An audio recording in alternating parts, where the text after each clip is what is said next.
Welcome back, my gorgeous friends. We are diving into a delicious topic today. Why your nervous system won't let you relax. This is kind of the hidden pattern behind low-grade anxiety, which I feel like most capable women are experiencing these days. There is something that I keep having many conversations with women about lately, and life kind of slows down. It speeds up, it slows down. And life has slowed down for some folks, but their body still hasn't come off that hyper vigilant, overstimulated place. The idea of like you finish the project, maybe your kids are older, the crisis passed, your work is stable. And yet when you sit down at the end of the day, even midday, your body does not land. It's like you're not even in your body. This isn't about panic, right? Like there's a difference. It's not like you're in a panic mode. It's not dramatic anxiety. It's just this quiet buzz. It's like this, and it's really annoying and is very activating. And your system is still waiting for something. It's like on high alert for something, even though it's a low grade buzz. Because I just want to recognize that this is not a weakness. It's not a default. It's not an operational default in your system.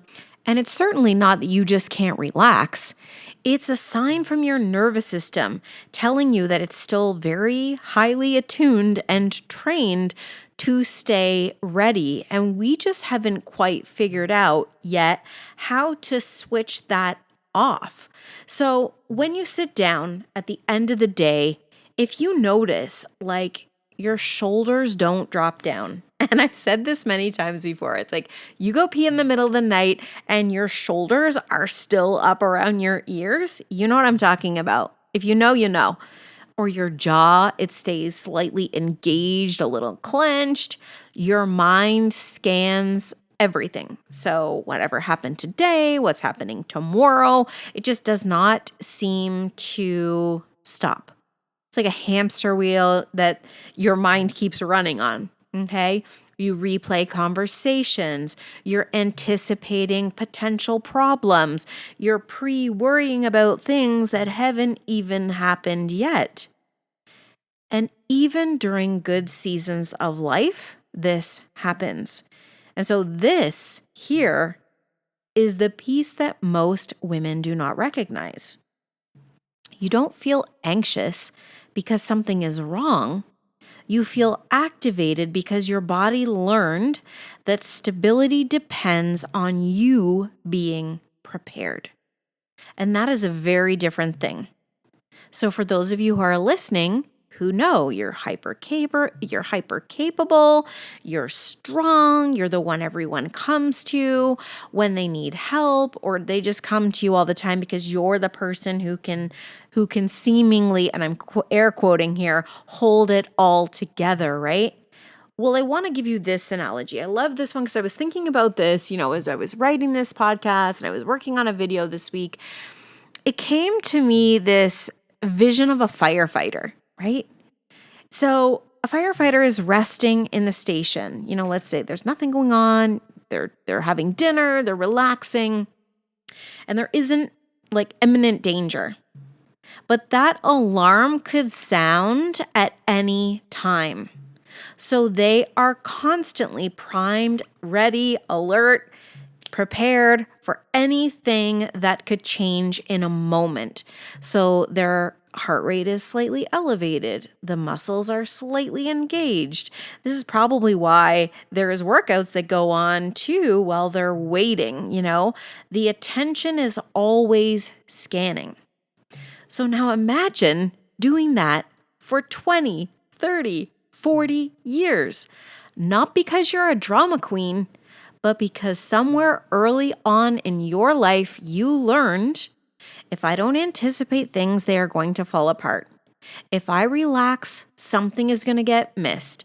If I drop the ball, who's going to catch it? And that creates a nervous system that equates to hypervigilance with safety. It's freaking out because it's like, am I safe? If I don't do this, like, what's going to happen? And that is not anxiety in the traditional sense of anxiety. It's adaptive strength that never powers down, right? So let's just take a deep breath together because I feel like we all need that. And this is something that has been coming very much into my awareness because when a client comes in and lays down on the table, I can almost feel the buzz of the body. It's like a bunch of bees in motion. It's just like electrical units short circuiting almost is what it feels like energetically. And you know what I'm talking about. And so midlife is a time when everything changes, as if you're in this place and stage, you know what I'm talking about. Hormones are shifting. The progesterone drops, cortisol, that's the topic of the, I don't know if it's the century or what. Everyone is talking about cortisol and the tolerance lowers. It's like we can't handle the stress of our stress creates cortisol and we go flying into hypervigilant states. The inflammation becomes more and more noticeable. Weird rashes, things happening. Our sleep is just not deep and restorative. It's very light. And again, that high alert is like if a pin drops in the kitchen, boom, you're up, right? You're that alert and that aware. So at this time in our lives, I think the body loses its ability to override prolonged activation. It's like it just can't handle it anymore.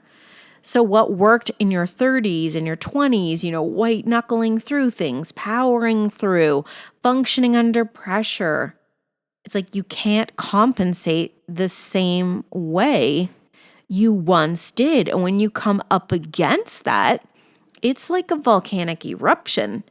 And once the lava is coming out, honey, it ain't going back in. It's pouring all over everything and singeing anything in its path. So, the women who get this, you interpret it like, oh my gosh, I'm suddenly anxious. I can't cope like I used to. What's wrong with me? Nothing is wrong. Your body is no longer willing to carry unprocessed load. It can't handle that indefinitely. That, my friends, is maturation, not malfunction. And so as we get specific, when anticipation becomes more chronic, your sympathetic nervous system mildly engaged. Digestion becomes inconsistent, sleep becomes light, muscles hold lots of tension. The liver and your adrenals stay overactive. Inflammation creeps in, and your heart rate, HRV, drops. Now, I'm not going to get into the HRV topic because I do think that this is so subjective. It's like a scale. And this is the one thing I also noticed with the watches and the rings, that when we have these tools to help us better understand our bodies, they can also become challenging because we're using that as our diagnostic tool for how we're doing. If I have a crappy sleep because my watch said I had a crappy sleep, then something is fundamentally wrong with my day. Therefore, our day rolls out in that already being problematic. So we still function and no one notices the things that are going on in our minds, in our bodies, in our systems. From the outside, we look very capable. We show up, we deliver, but that baseline is activated. An activation without full recovery creates this buzzing. And it is that quiet hum, but it's almost an annoying hum.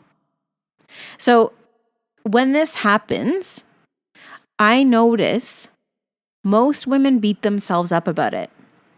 It is where they double down and they think they need better routines, more discipline, stricter self-care, more supplementation, more tracking. But here's the paradox. Pressure cannot ever create regulation. If your system is organized around responsibility, then trying harder reinforces that pattern.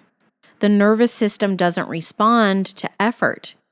It responds to safety. And safety is not the absence of stress. Safety is the absence of that anticipated demand. And that's a huge distinction because we think, okay, well, I'm stressed. So if I'm stressed, this is why all of these things are happening. Not that maybe we feel unsafe and that inability to feel safe is causing the stress. So if we target the safety first, we may not find this low-level stress showing up the way it's been showing up. Like, I'm safe to drop this ball. I'm safe to not have to show up to all of these things. I trust myself enough to know that it's okay if I don't always have to be the one doing all of the things, holding everything together. That is so easy for me to say here, of course, on a podcast. But truthfully, even just the acknowledgement of this, looking at it from a different lens, may give you an eye-opening opportunity to give yourself a little grace when you can't actually handle it all and your body is feeling like it's buzzing. So, this shift again does not happen when life slows down. It happens when internal load decreases. And that could literally look like not automatically solving everything. So when people come to you to fix their problems, which if you are a highly capable person, they will do that. Oh, here's what's going on in my life. They come into your space with this 500-pound monkey that they've got on their back. Next thing you know, that's on your back and you're trying to solve all of their problems. You know, the best place to notice if this has happened to you is in the shower. If you're in the shower in the morning and you're washing your bits and goodies and you're thinking about how your day is going to go, whose problem you need to solve, what needs to happen, maybe your boss is in the shower with you, literally, because you're thinking about that while you're washing your bits and goodies. I just, think about that, please. Also, not pre-processing every single outcome, pre-fighting about things, pre-scripting the day. This is exhausting. This is exhausting. Also, letting someone else hold emotional weight. Being in spaces where you do not need to be performing your strength all the time. Letting your body experience rest without productivity being attached. Regulation, I promise you, returns as a consequence of reduced internal demand. And nobody puts pressure on a capable woman like that capable woman.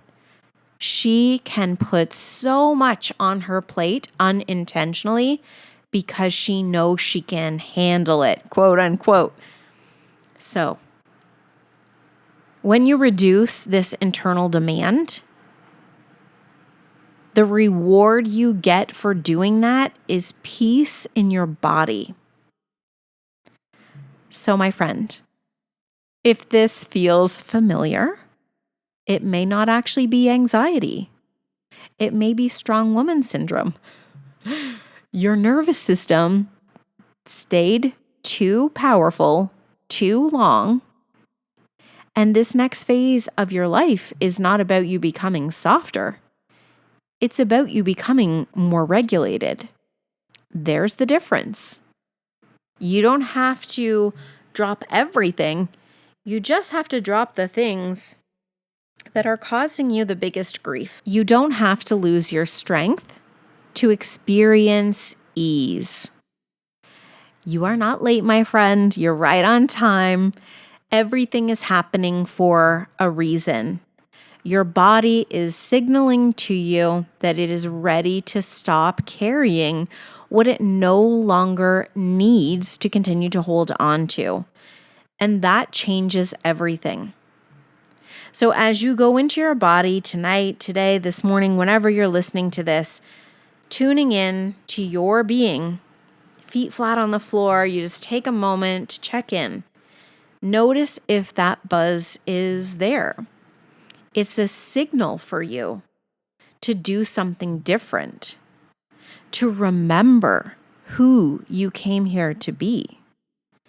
And if you're feeling that this is definitely something you're very aware of right now, I'm going to encourage you to grab my 3-day orientation. It's little email love notes that come from me for 3 days to help you better understand exactly what I've been talking about here so that you can feel less alone, more in control of your strength, and feeling almost a sense of beautiful release, a nice deep exhale. Also, I'm sure you know a woman who is feeling the same way. Send this podcast to her.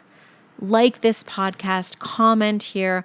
Let me know what you're traveling through and moving through so that I can continue to deliver you content you're actually interested in that isn't hours long, that's short and sweet and to the point. So thank you so much for being here today. Until next time, friends, take care.